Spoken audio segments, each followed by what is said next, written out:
Hello, ladies and gentlemen. So over the past 6 weeks, 93 teams from over 53 countries participated in the Decentralized Impact Incubator. And 110 mentors volunteered their time and expertise to help them, and 44 judges participated in the reviewing process. Today, we are super proud to present to you the best of the best. And please join me welcoming our winner of the Democracy Challenge, Team PopChain.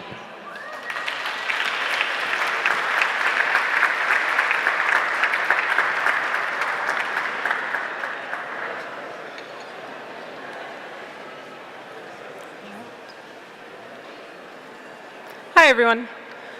My name is Valerie Dene Mack, and I'm joined by my teammate, Gail Gundin. And we are the PopChain team. So we believe that census data should not be exclusionary or discriminatory. Census data should reflect accurately everyone in our society. And this was not the original intention of the census when it was first created in 1790. But since then, a lot of things have changed. Today, census data is integral to the way our country operates. It's used for a lot of different reasons. So the major one is drawing congressional district lines, but it's also used to determine how over $600 billion in federal funds are distributed. Census data has an impact on our communities, on public policy. It has an impact on enterprises and how they operate and how small startups are born.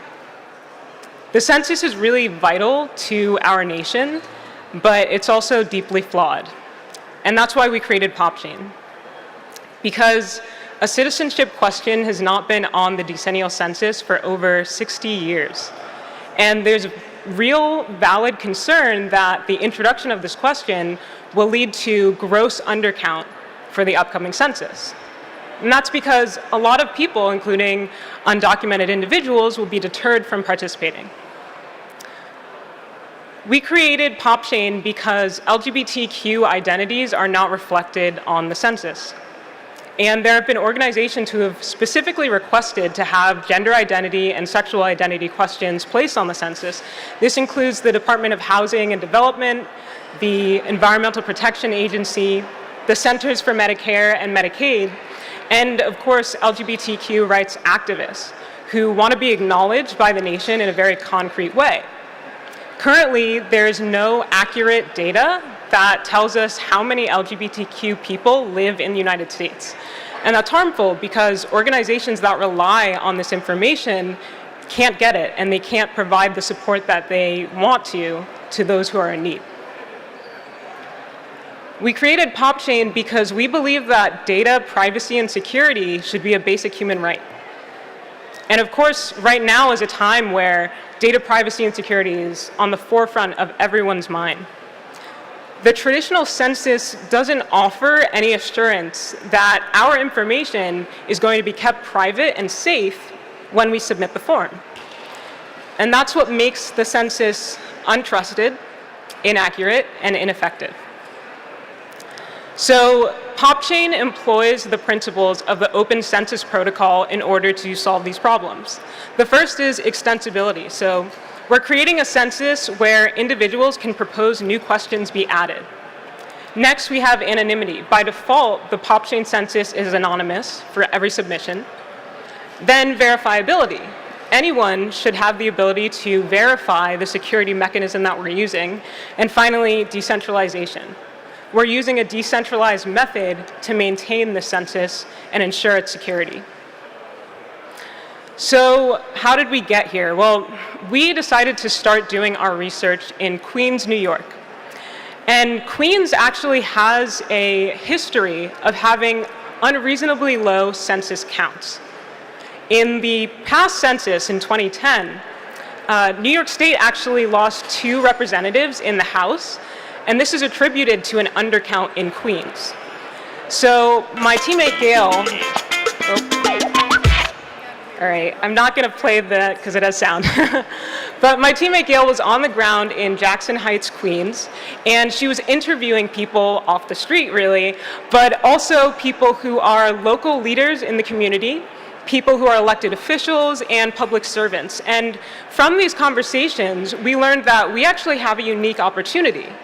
We can partner with community organizations who will benefit from our data collection process and services, and in turn, we'll have the best access to the people who are really underserved and undercounted. So this allows us to distribute the PopChain census on the ground.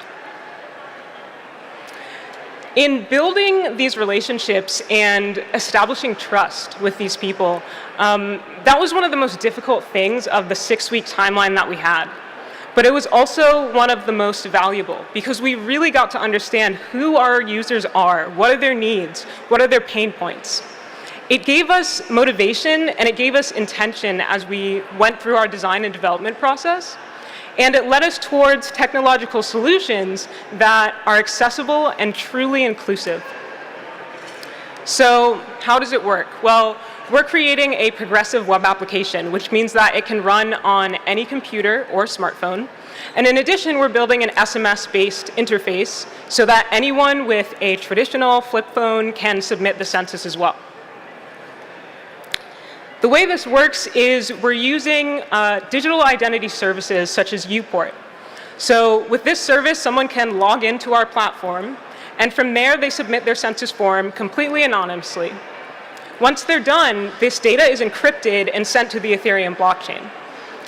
Once we've collected all the results across the nation, we decrypt the data, we aggregate it, anonymize it, and generalize it, and then publish this freely to everyone online. We also provide a subscription-based API so that government agencies and companies can get deeper insights that can help them make more informed decisions. This was a long 6 weeks, but it was really rewarding, and we really got to understand how blockchain technology can be used in untraditional forms. So we believe that by using this technology, we can provide undercounted and underrepresented people with the tools that they need to submit to a national census in a way that just currently isn't possible. We're empowering people with our technology, and we hope that we'll be able to work with you and collaborate with you all too, so that you can drive this mission forward. I want to give a huge thanks to the Blockchain for Social Impact team, to Sophie, one of the organizers of the team as well. Thank you so much. We had great mentors through this process, and we're really happy that everyone supports this mission that we have to create and reinvent the census using blockchain tech. Thanks so much.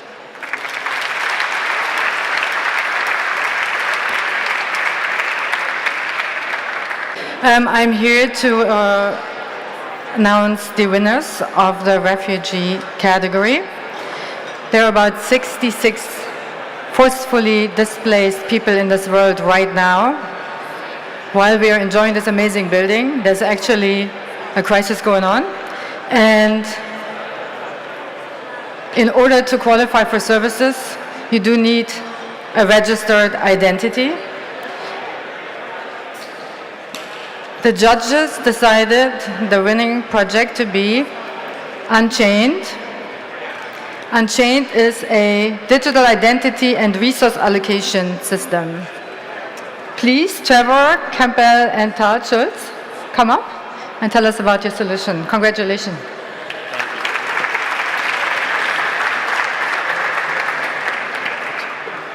Hi, everyone.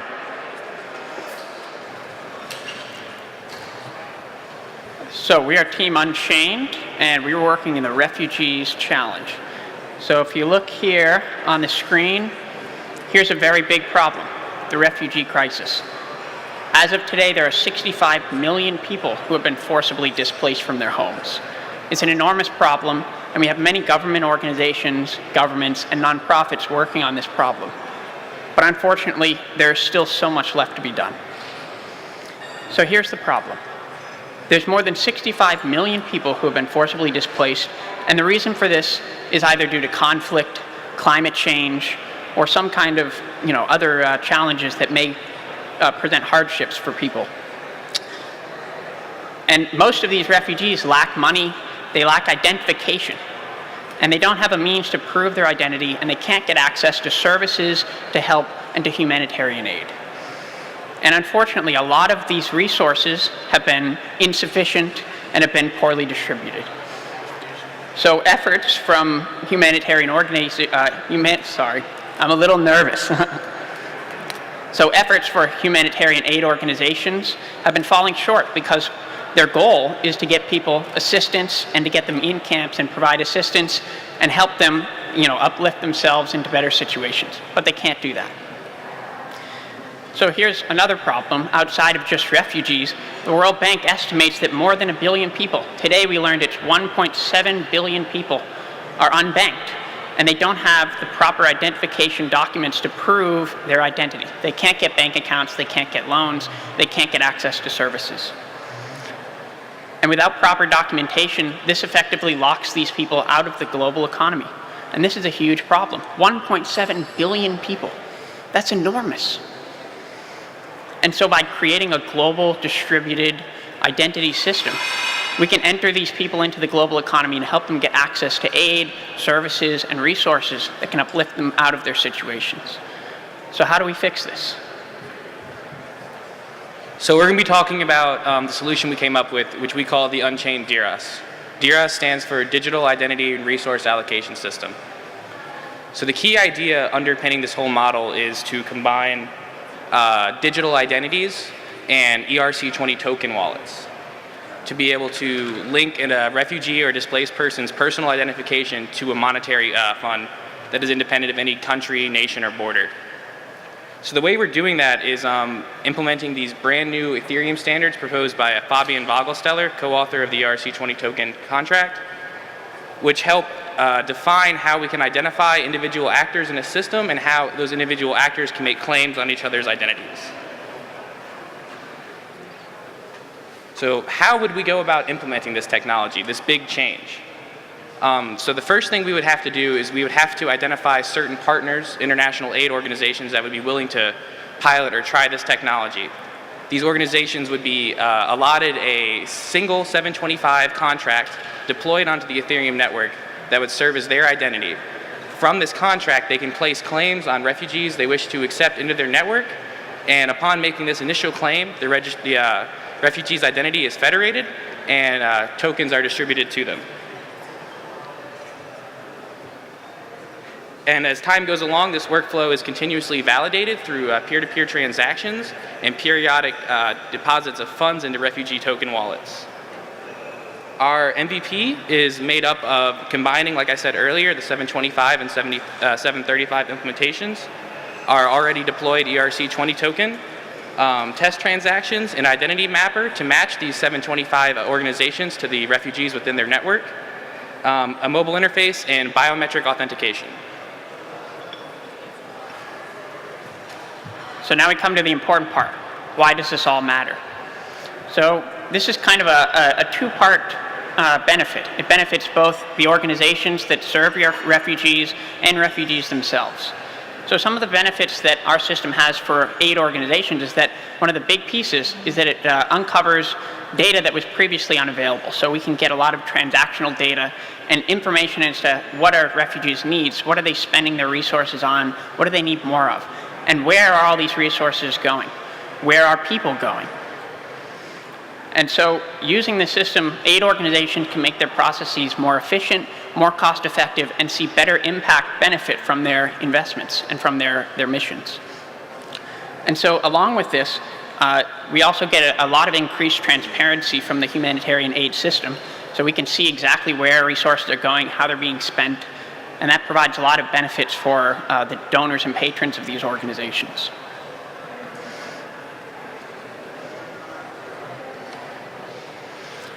So one of the important parts too is that transactions and identities are validated continuously. So in doing this, we can analyze transactions, look at spending behaviors, patterns, and figure out where resources are needed, what resources might be more effectively spent elsewhere. And we can also analyze transactions and find bad actors in the refugee system. So right now it's very difficult to find people that are abusing the system. And this provides, insight. We can use data analytics and find abnormal spending patterns, abnormal behaviors, and we may be able to penalize these people and, refuse them aid if they are abusing the system.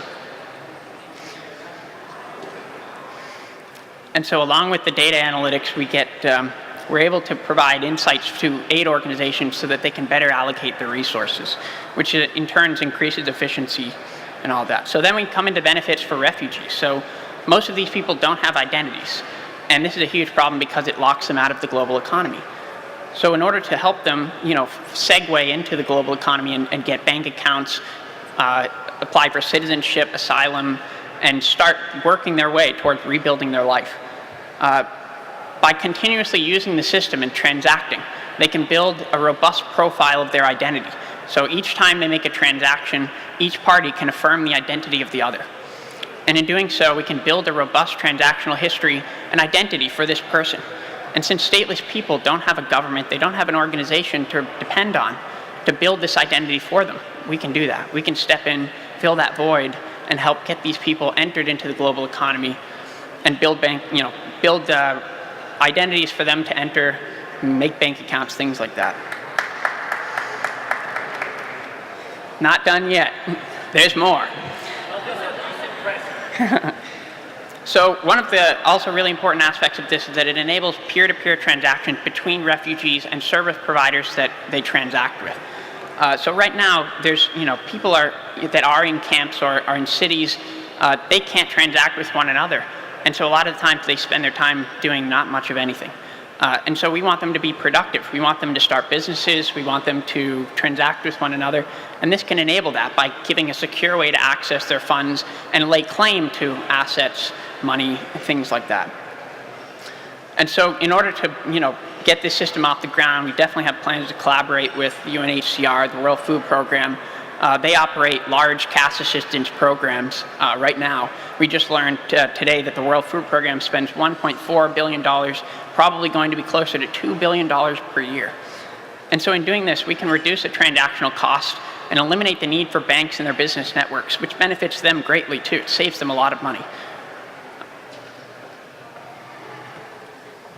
All right, so before we get done here, I'm going to talk a little bit about the technical architecture that's making this all possible. This application is a full stack, fully distributed application, not hosted on any one server, not controlled by any one party. And we accomplish that through deploying Ethereum smart contracts to capture the logic of our application and using Swarm distributed API storage to store the data and all the data points that we need to keep on the Ethereum chain natively. Eventually, we will be working towards creating a React mobile front end to allow for a mobile application that can be used anywhere in the world. I want to talk to you a bit about me and Trevor, who are here, and then the 4 team members who couldn't make it here. Sam is on vacation somewhere in Europe. Urja and Guri, they both live in India and could not quite make it to Washington, D.C. on 2 days' notice. And Madhu just started a new job, and he couldn't come either. But everyone you see on the screen had a lot of roles to play in this and really, really drove the development of what I think is a really amazing technology. Thank you guys for listening, and I really appreciate your time.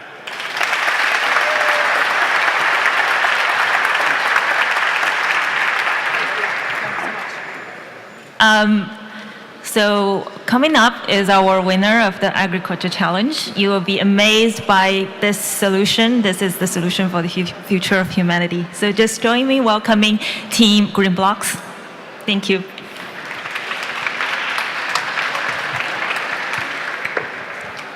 Hi everyone. So 48 hours ago we didn't have an idea we'd be standing up here today. But it's a real pleasure and honor to present to you today. So we're Green Blocks. We were born out of the Blockchain for Social Impact Incubator 6 weeks ago. I'll just need a... So we are a team of 3, truly international from... let me just... Billy from Canada, so he's a geoscientist and blockchain specialist. Louis, who couldn't be here with us today, he's a software developer, and myself, product marketer. And what really brought us together was an interest in blockchain, passion for agriculture, and specifically urban farming. also a belief that we think current food production system and distribution systems need to be innovated in order to serve the needs of the future world population. So when we started the challenge, we looked at kind of key macro trends. And what we found were kind of three trends that stood out. First of all, cities are growing. So according to the UN, by 2050, will be 10 billion people, 66% of which will live in urban environments. And we believe the current food production systems will not be able to cater to the needs. Urban farming can be a solution. It won't solve the issue, but it will definitely be a significant, have a significant impact. The second trend is we're currently living in open loop cities. This means we're importing our food and we're exporting our waste. We need to move to a model where we have closed cities, so closed loop cities, where we create circular economies and we produce our own food and recycle our own waste. And the third trend is around jobs for urban workers. So specifically, high capital intensive, low skilled jobs are at risk to be replaced by AI and automation. So we need to provide more opportunities for local workforce to engage within their cities. When we look at urban farming specifically, we see three key trends. So the first one is unused farmable space. A lot of owners of vacant space don't have the resources to really develop their farmland. And that's one thing we want to address. The second point here is small farmers generally have low accessibility to capital. Generally, real estate and land follows the funding, so it's very hard for small-scale farmers to actually secure funding. And the last one is high inventory risk. Also for small-scale farmers, often they don't have the means to forecast demand, and specifically for perishable goods, they'll be sitting on high inventory. So looking at these trends, we came up with green blocks. So what is Green Blocks? Green Blocks is a decentralized, community-driven marketplace for serviced and unserviced farmable property. And what we do, or what we try to do essentially, is connect landowners with urban farmers by moving lease agreements onto the blockchain and having them execute in a trustless environment. What we also want to do is connect urban farmers with consumers. These can be individuals, these can be retailers, supermarkets, in order to move those purchase agreements onto the blockchain and essentially create a crowdfunding mechanism where urban farmers can gain access to capital. And at the same time, individuals or retailers can actually engage in their local community. And all of this is obviously run on a blockchain backbone. So all the contractual agreements, reputation systems, as well as payments will be handled in a trustless and an immutable environment. So to give you a better idea of what our solution does, we actually have a video that we submitted for the challenge, which we'd like to show you now. If we could just prompt that. Introducing Green Blocks. Meet Alice. Alice is a business owner in the city. She has a medium-sized office with roof access, most of which goes unused. Now meet Bob. Bob wants to become an urban farmer, but hasn't got access to any land. He's tried renting space in the past, but his lease agreement was unsuitable for his needs. Bob is also having trouble raising money for his farm. The bank will only give him a loan at a crazy interest rate, and there's nowhere else for him to turn. Now meet Green Blocks. Green Blocks is a decentralized application that will unlock the potential for urban farming. Green Blocks puts leasing agreements on the blockchain, making them immutable and enforceable with smart contracts. Green Blocks also provides a crowdfunding platform to farmers, enabling urban farmers to tap into a new type of capital. Now, Alice and Bob can come to an agreement about leasing her land with no middlemen, and Bob can secure land and funding for his urban farm. There's 3 challenges that Green Blocks aims to tackle. According to the UN, by 2050, over 66% of the world's population will live in cities. We need new ways to feed these growing urban populations, and we need to do so with minimal impact to our environment. Cities need to become more sustainable if we are to reach our climate goals. Cities are currently open-loop systems, which import produce and export waste. We need ways to close these loops and make cities more sustainable, lowering their environmental impact. Finally, low-skilled workers in urban centres are at risk of losing their jobs to AI and automation. We need ways to give them jobs without forcing them to leave their cities. Urban farming has a great potential for cities to impact each of these three challenge areas, and Green Blocks aims to unlock this potential. Fundamentally, Green Blocks is a platform business. The more farmers, investors, and landholders using Green Blocks, the more valuable it is for everybody. We are focusing heavily on bootstrapping this network in order for the platform to gain traction. In the early stages, Green Blocks will be funded from outside investment and will generate revenue from small fees on transactions in the Green Blocks ecosystem. Whenever a farmer sells a token to an investor, and whenever a landholder is paid as part of their leasing agreement. As Green Blocks scales, we will reduce or completely remove these fees, and the network will be cross-subsidized by second-layer products. Some early products include crop insurance, farm and crop planning based on intensive data collection and analysis, and automatic portfolio management for Green Blocks investors. Here's what Green Blocks looks like. Landholders can make money by leasing their unused land. They create a deed in Green Blocks, go through a verification process, and then create a leasing agreement. Prospective urban farmers or farmers looking to expand can browse the open lease agreements near them and negotiate with the landholder. When both parties are happy, they sign the agreement, which is saved and enforced on the blockchain. From the Green Blocks app, farmers can register a new plot of land. Once it's been verified, tokens are created for that plot, which the farmer sells in order to fund their business. Green Blocks works pretty closely to other crowdfunding platforms, so it should look pretty familiar.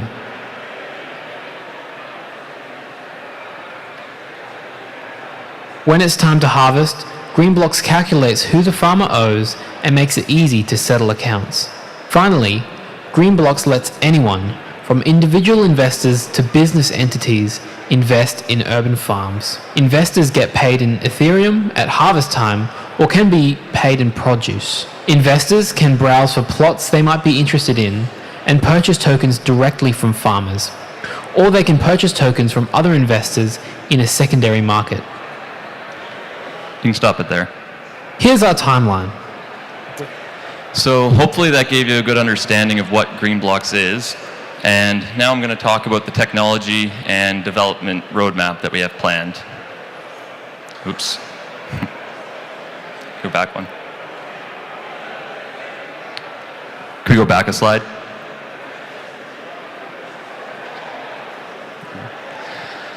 So the users will be able to access the platform through their web browsers on their desktop computers and mobile devices, and we'll also provide a desktop wallet for more advanced users.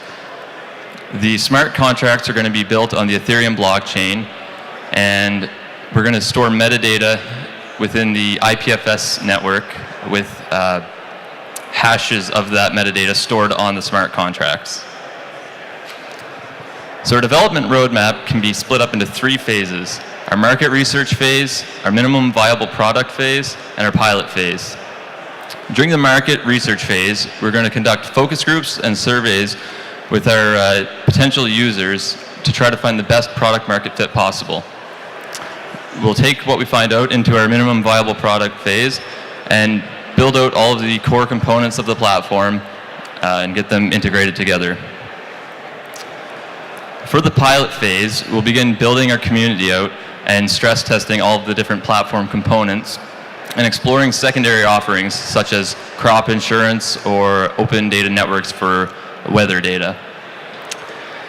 We plan on launching our alpha product in August of next year, and at that point we hope to expand from focusing just on urban farming to cover all small local farming. If you're interested in more information, you can visit our website at greenblocks.network and sign up there to receive any further information that we put out. Thank you for your time.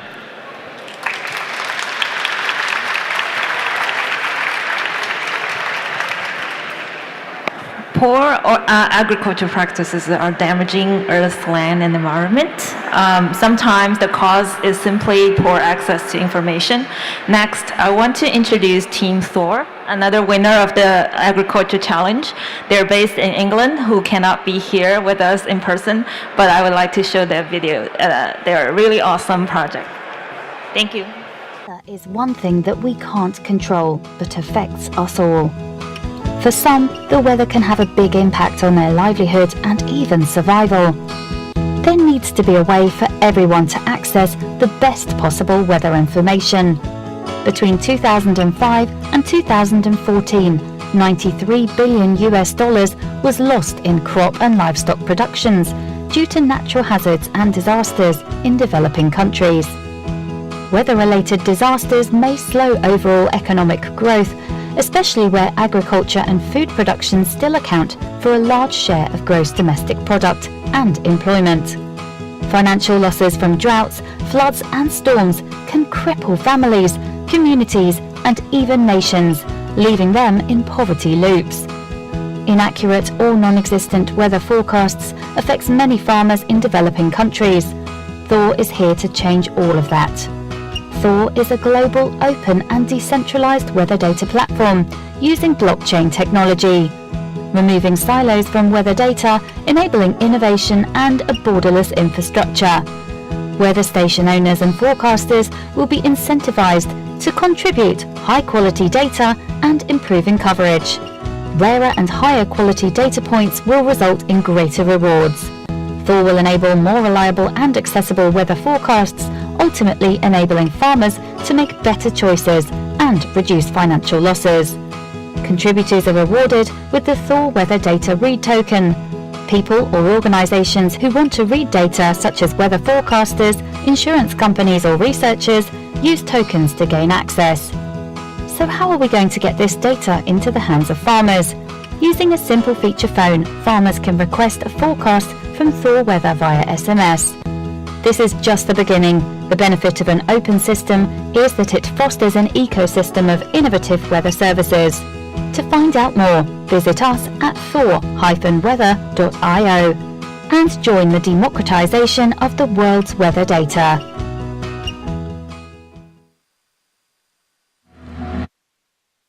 And I'm Steve. And I'm Bio. And I'm Charlotte. And I'm Yuli. We are Team Thor. I grew up in a family of farmers, so I've always understood the importance of weather and the impact it can have on our livelihood. I remember when I was young and my dad would take me through the fields and he'd showed me how delicate wheat was.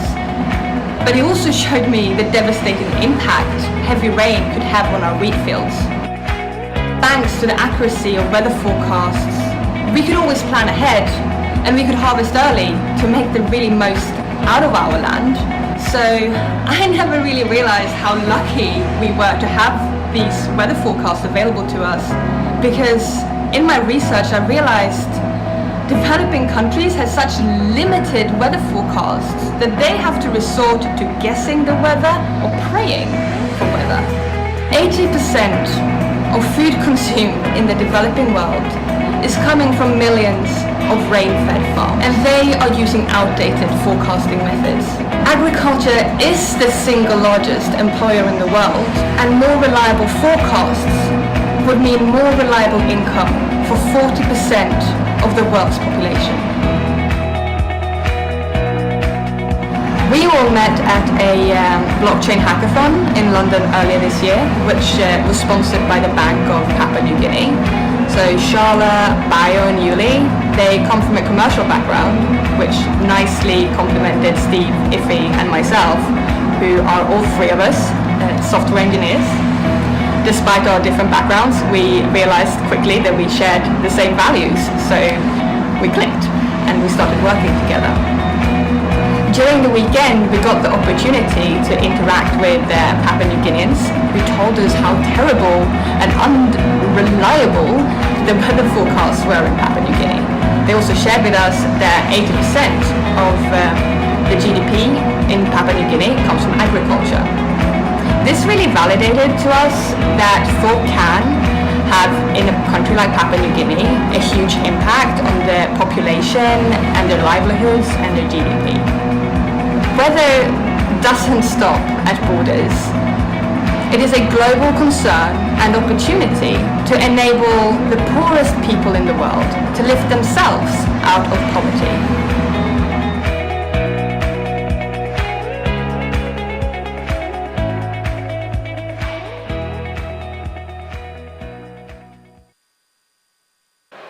Excited to announce the winner of the category hardware, which is the project KIDNER. Amazing project. It's the decentralized pairing system for recipients and donors of organs, and while preserving privacy. So unfortunately, they're not here, but we have a live feed, hopefully, with Noah of the team. Okay, say something. Congratulations. Hi, how's it going today? Good. Sorry I couldn't make it to the conference. I'm coming to you here from Israel, and I'm very excited to talk to you today about KIDNER. So as you all know, we won the hardware track for the Blockchain for Social Impact competition, and we're very excited for the progress we've been making recently. It's all been moving so fast. So what I want to begin by doing is telling you of renal disease, which is kidney disease in the medical jargon. And this is life-threatening stuff. And unfortunately, rates of it are rising, and it is an extremely prevalent problem. So to just throw out some figures and statistics for you all, which I promise won't be boring, right now, there are more than 200 million patients suffering from chronic kidney disease worldwide.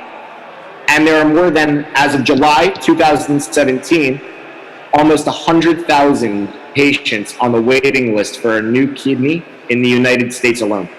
And what is a new kidney to these people?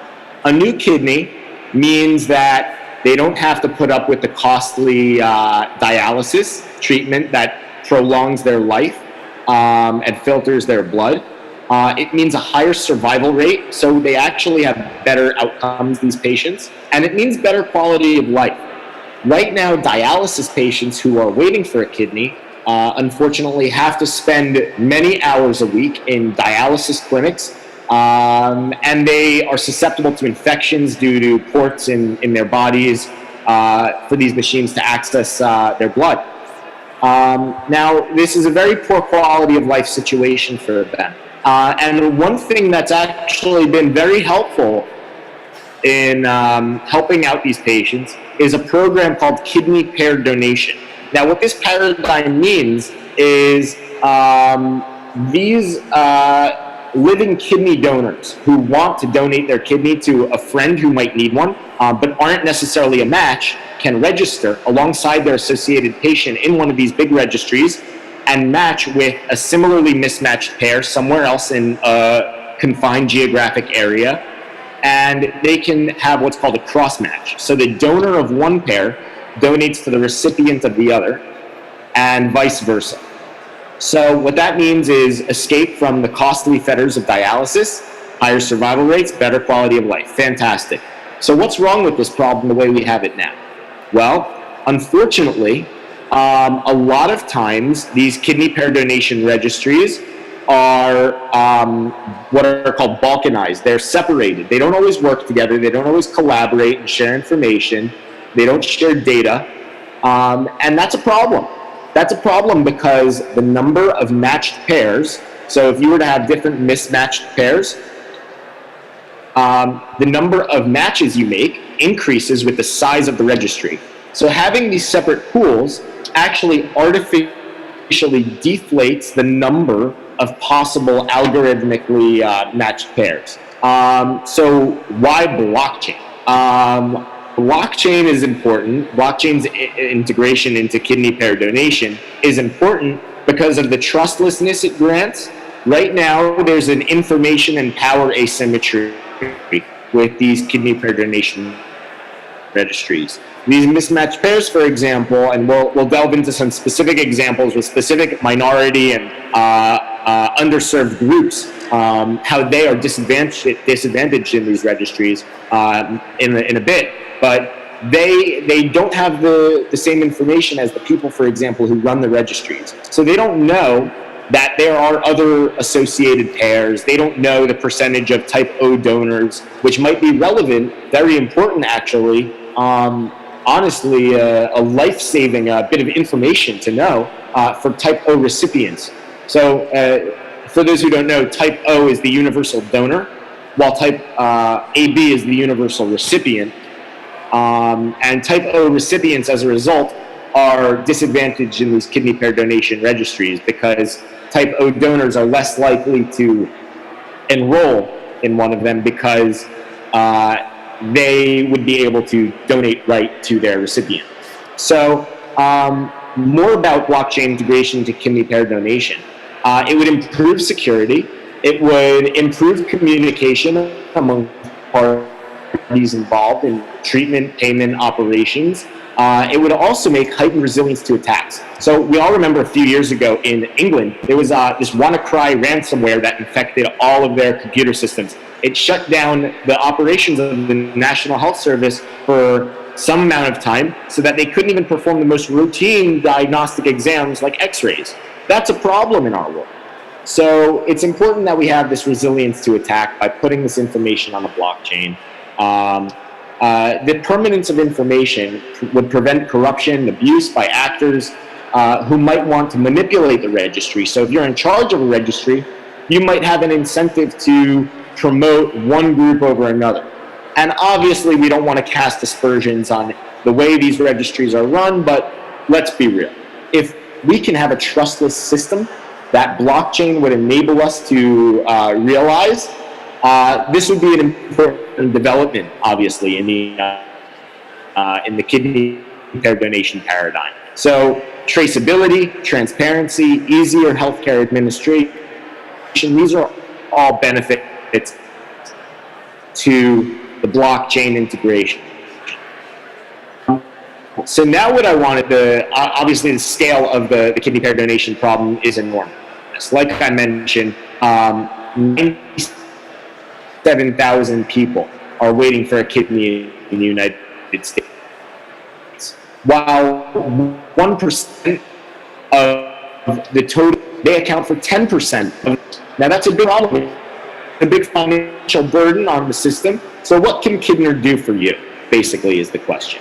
Well, what we want to propose is some benefits that would help low socioeconomic status individuals. Right now, they suffer a de facto disadvantage. Now, what I mean by that is, by virtue of their low socioeconomic status, they aren't necessarily placed at a disadvantage because of some policy that specifically affects them. But there are some barriers to care that they experience. So 15%, actually, which is a substantial size, a sample, of surveyed transplant programs report that they don't accept donor candidates without health insurance. Now, the need for donated kidneys is 3 times larger than the supply. So why are we artificially placing a roof on the number of donated kidneys? It doesn't make any sense. These are people who are losing their lives. Why? Because they can't necessarily afford to enroll in multiple registries. So why is a transplant so important? Well, the cost of staying on dialysis is about $80,000 per person per year. Okay. Well, in aggregate, that comes out to be almost $34 billion in Medicare funding in 2015. That figure is from 2015. Now, what's the savings if they receive a transplant? It's $50,000 per person per year. So they're paying $30,000 per person per year to live in their transplant, while they'd be paying $80,000 if they were on dialysis. Now, that's a big saving. So if Kidner can increase the donor pool and enhance timely donor referrals, we would have a much better system.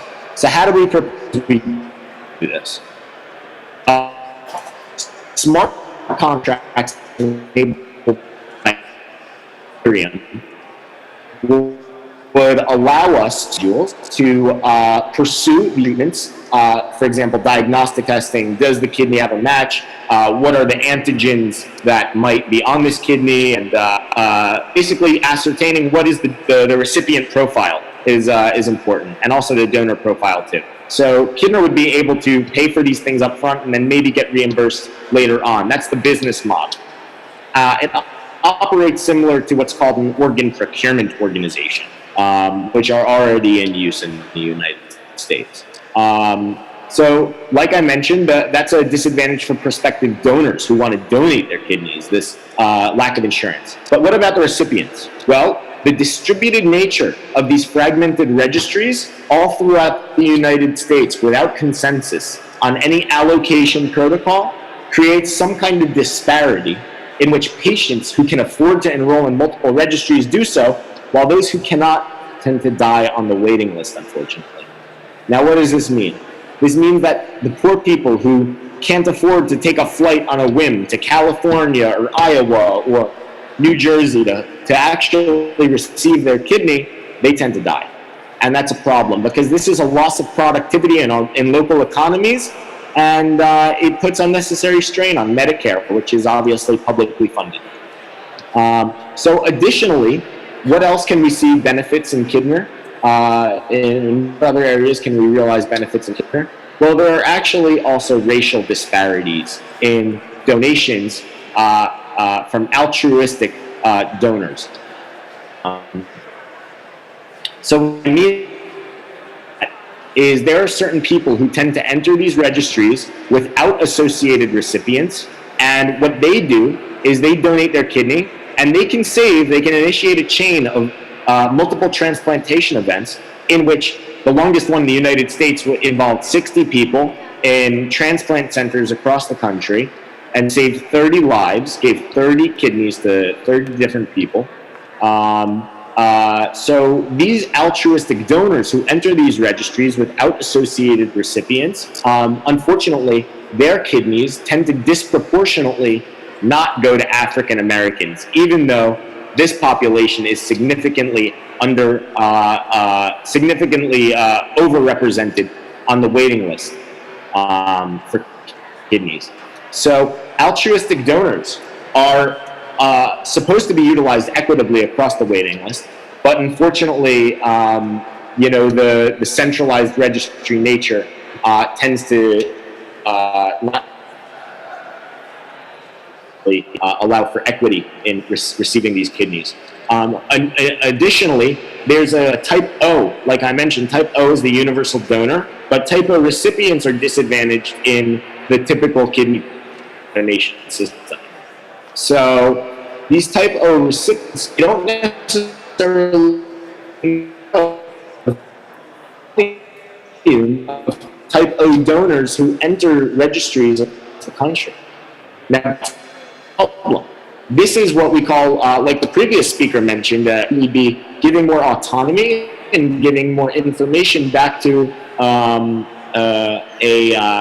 a historically disadvantaged patient population, these renal patients who rely on dialysis. So what we want to do is we want to make public the volume of type O donors so that these type O's can figure out where it's best located in order to receive it. That's a much better system, much better paradigm than relying on some kind of match to be made out of the blue. So that's an important consideration as well. Big economic burden of prolonging dialysis. These figures range into tens of billions in aggregate across the United States. So this is money that could be saved and it could be returned to local economies. And we believe Kidner is an important step. Blockchain integration is an important step. Okay. So we lost the connection to Kinder, but I think you guys got the gist of what's going on and what they're up to. If you want to learn more, you can speak to Sophie Gu at Census, who was the facilitator of the incubator. My name is Tessie Marian, and I'm working with Census on the social impact team, as well as with the fabulous Women in Blockchain. Here are some women in blockchain: Karen, Suzette, and Danielle. And I'm really excited to announce the winners today of the first One World Award. And that One World Award we created as an additional award to the incubator to promote diversity and inclusion, and with that, greater access and more equality. There's a great opportunity in blockchain to do that, and we all know that. That's why we're here, because we believe in that. And we have to put those criteria on the map, because it's not just about the technology and building things on the blockchain. It's not about taking those old structures and just blockchainifying them, but it's really about creating systems that work for everybody. And how do we do that best? By involving everybody. Ideally, the people for who the systems that we are currently having didn't work, they're probably the best people to tell us what we should do next. And we are all parts of certain groups and several groups, so I count myself to that as well. And so let's all work on that, and for that we created this award. Where is the... Can you go to the next slide? Next slide. Where, is this it? Yeah. Okay, so I'm Karen Otoni, part of the Women Blockchain team, and so we'd like to especially thank our sponsors. We had some early supporters, obviously our organization, but also Prospero, which is Susan's company, Dr. Jane Thomason, Census, and we'd also like to thank Accenture as well for their support. I'd like to especially highlight... And Donna Riddell. Yes, and Donna Riddell. Sorry, I forgot about Donna. And I'd especially like to highlight Sam Cassett. He was our largest supporter, and he really is the one who put this award on the map. So we really appreciate him putting his name in the hat to really support diversity and inclusion. One last statement, just jumping on what Tessie said, it's so important to support and incentivize inclusion, and so that's what this award intends, because very few hackathons, very few incubators actually have a monetary reward for that. So that's what we're trying to accomplish. So what have we already accomplished? Those criteria were part of the incubator. I'm talking really fast because we're getting already the time here. So already the incubator participants had this in their weeklies, whether they submitted the paper that they had to submit for application to the award or not. They already every week had to think about diversity and inclusion. So we changed already that mindset. The mentors, of course, were guiding them, so they also were impacted, and also mentors is a way of increasing diversity and inclusion by bringing people in on their domain knowledge rather than on their blockchain knowledge. It's a great way of expanding the field. And then, of course, the research respondents and stakeholders, they benefit from inclusion and also give us great information. And the judges, in the end, they had to evaluate on awareness, on process and solutions. And now we get to the runner-up winner of the One World Award 2018. The second place was done by the winners of the Democracy Incubator, and it's PopChain again. It's amazing. This is a solution that is entirely focused on diversity and inclusion. So well done, PopChain here. Thank you so much. Oh, sorry. I think they want to take a photo. Oh, yeah, go ahead. Sorry. And then come over here, show your award. It's a beautiful award. Thank you. Great team. Since we already heard about them, do you just want to give one sentence context? Yeah. Well, I had a few more sentences, but I'll just talk really briefly. So our project specifically focused on the US Census because the information generated by the census has such deep impact, tremendous impact for communities not only to survive, but to thrive. And so we focused our work in putting the underserved and undercounted communities at the center of our work. And we, throughout our whole process, diversity and inclusion was at the center, really working with and not for community organizations, people on the ground, and really building with them those relationships so that we can build a product that serves their needs. So. Thank you, PopChain. You're taking advantage of the crowd that is. And the winners of the #1 award, the first position is Arcadia. Arcadia wasn't able to attend, but hello. Arcadia is in Switzerland and Romania. The parents are watching from Mexico. So hello to Arcadia. This is your award. And our fabulous Danielle is going to give you one sentence of context to their project.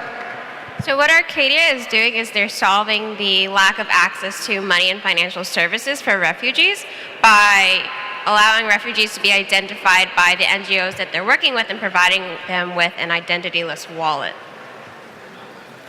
Thank you, Danielle. Danielle is actually a perfect example of somebody who went through the incubator last year and is still working on her project, has joined the Women in Blockchain group as an organizer. This is exactly what we want. We create relationships and we support each other. What neither of the winners know is, do you want to come back, PopChain? 1 minute. What neither of the winners know is that we actually ended up getting additional money for our winning teams, that we are splitting between the 2 winning teams. We got this additional money after we already announced the amount to you, the teams. And that brings up the amount for the second place, for the runner-up, to $8,000. And for the winners, to $17,000. And think about it, the $8,000 winners were also the winners of the incubator, which makes them the overall winners.